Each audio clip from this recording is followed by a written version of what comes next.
केदारनाथ में सियासी कुरुक्षेत्र का बिगुल बज चुका है और तस्वीर ये भी साफ हो गई है कि बीजेपी को जहां मुख्यमंत्री पुष्कर सिंह धामी लीड करते हुए नजर आएंगे, यानी एक छोर पर खुद मुख्यमंत्री डटे होंगे, तो उनके सामने से कांग्रेस की तरफ से सबसे आगे रहेंगे गणेश गोदियाल। लेकिन अभी सस्पेंस इस पर बना हुआ है कि वो दो चेहरे कौन होंगे जिस पर लेकिन सस्पेंस अब इस पर बना हुआ है कि वो दो चेहरे कौन होंगे जिस पर बीजेपी और कांग्रेस दांव लगाने जा रही है। इसका खुलासा आज हम जरा करने की कोशिश करते हैं। दोस्तों नमस्कार, दंजुड़ा के खास political show pure politics with Pawan में आपका स्वागत है। तो क्या समझा जाए कि बीजेपी करीब करीब ये मन बना रही है कि जो गलती उसने बद्रीनाथ में की थी, मंगलोर में की थी, उसको केदारनाथ में दोहराना घातक साबित होगा। सत्ताधारी बीजेपी के साथ साथ मुख्यमंत्री पुष्कर सिंह धामी के लिए भी घातक होगा। यही वजह है कि बीजेपी कॉरिडोर से जो विश्वस्त सूत्र बता रहे हैं, जो समझाने की कोशिश कर रहे हैं, उसमें जिस तरह से कई कैंडिडेट्स के नाम सामने आ रहे हैं, जहां कहा जा रहा है कि महिला मोर्चा की अध्यक्ष आशा नोटियाल की दावेदारी है, शैला रानी रावत दिवंगत विधायक उनकी पुत्री ऐश्वर्या रावत की दावेदारी है, कर्नल अजय कोटियाल की दावेदारी भी नजर आ रही है, कुलदीप रावत की दावेदारी भी नजर आ रही है और कुछ और भी चेहरे हो सकते हैं। तो क्या समझ जाए कि 4 5 6 इन चेहरों में से मौका बीजेपी को किसको देगी। और दूसरी तरफ कांग्रेस से भी बात की जा रही है कि गणेश गोदियाल आ गए तो मनोज रावत की दावेदारी और मजबूत हो गई। उससे पहले हरक सिंह रावत की दावेदारी मजबूत मानी जा रही थी। किसी ने यह भी कहा कुंवर सजवाण भी जिला अध्यक्ष होने के नाते रेस में वो भी हैं और भी कुछ चेहरे हैं। तो किसी ने कहा है कि बीजेपी में तो अभी तीरथ सिंह रावत को भी आप नजरअंदाज नहीं कर सकते हैं, आजकल वो भी खाली हैं। लोकसभा चुनाव उनको नहीं लड़वाया गया था, अनिल बलूनी को मौका दिया गया था। तो किसी ने कहा कि तीरथ सिंह रावत को ही क्या पता दिल्ली केदारनाथ से चुनाव लड़वा दे। लेकिन कुछ जानकार लोगों ने कहा कि संभावना ना के बराबर है, क्योंकि तीरथ सिंह रावत वरिष्ठ नेता हैं और उनको इस तरह से चुनाव लड़ाया जाना कुछ जानकारों को गले नहीं उतर रहा है। तो फिर वो कौन चेहरा होगा जिस पर सत्ताधारी दल बीजेपी दाव लगाएगी, ताकि जो चूक मंगलोर में हुई थी, बद्रीनाथ में हुई थी, वो चूक केदारनाथ में ना हो। क्योंकि अगर ऐसी चूक हुई तो जैसा हमने शुरू में कहा, ये मुख्यमंत्री के लिए भी घातक होगी और बीजेपी के लिए तो घातक होगी ही होगी।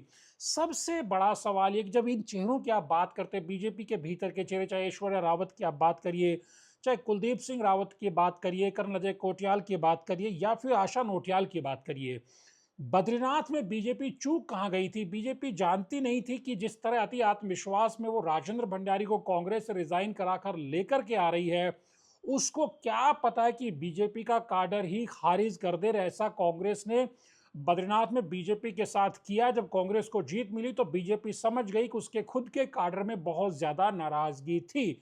इस लिहाज से केदारनाथ में सबक लेते हुए जो बीजेपी के जानकार सूत्र बताते हैं, जो जानकार लोग हैं, वो जिस तरह से समझाने की कोशिश कर रहे हैं कि इस बार प्रत्याशी ऐसा दिया जाएगा कि कम से कम जो बीजेपी का जो अपना कार्यकर्ता है उसमें किसी तरह की नाराजगी दिखाई ना दे, वो घर ना बैठे।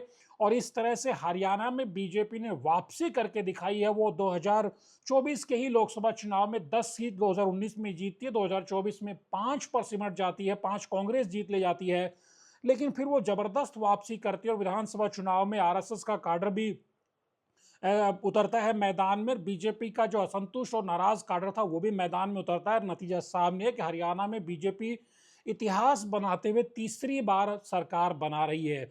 उससे उत्साहित होकर अब ये कहा जा रहा है कि केदारनाथ में भी बद्रीनाथ को नहीं दोहराया जाएगा और वहां टिकट ऐसे चेहरे को दिया जाए जो अपनी बीजेपी के काडर का हो, जिस पर एक तरह से गुटबाजी, भीतर घात का संकट खत्म हो। तो इस नजरिए से ऐश्वर्या रावत को आप देखते हैं, शैला रानी रावत की बेटी हैं, कांग्रेसी बैकग्राउंड की थी। 2016 में जो 18 मार्च को बगावत हुई थी उसमें कांग्रेस छोड़ करके बीजेपी की तरफ जाती है। उनकी बेटी ऐश्वर्या रावत भी उस तरह से परंपरागत भाजपाई नहीं है। इसी तरह से कुलदीप सिंह रावत भी निर्दलीय चुनाव लड़ते आए हैं, इस बार वो बीजेपी में शामिल हुए, वो भी परंपरागत भाजपाई नहीं है। कर्नल अजय कोटियाल भी आम आदमी पार्टी के मुख्यमंत्री चेहरे थे। इस तरह से वो बीजेपी के परंपरागत काडर वाले चेहरे नहीं माने जाते। तो क्या समझा जाए कि बद्रीनाथ से सबक लेते हुए क्या बीजेपी के जो रणनीतिकार है वो आशा नोटियाल, जो महिला मोर्चा को हेड करती हैं, लीड करती हैं और पिछले 1.5 2 साल से लगातार केदारनाथ क्षेत्र में और वो उत्तराखंड में एक्टिव नजर आ रहे हैं, तो क्या उनकी संभावना बढ़ गई है बद्रीनाथ के नतीजे के बाद? एक ये चीज निकल के आती है।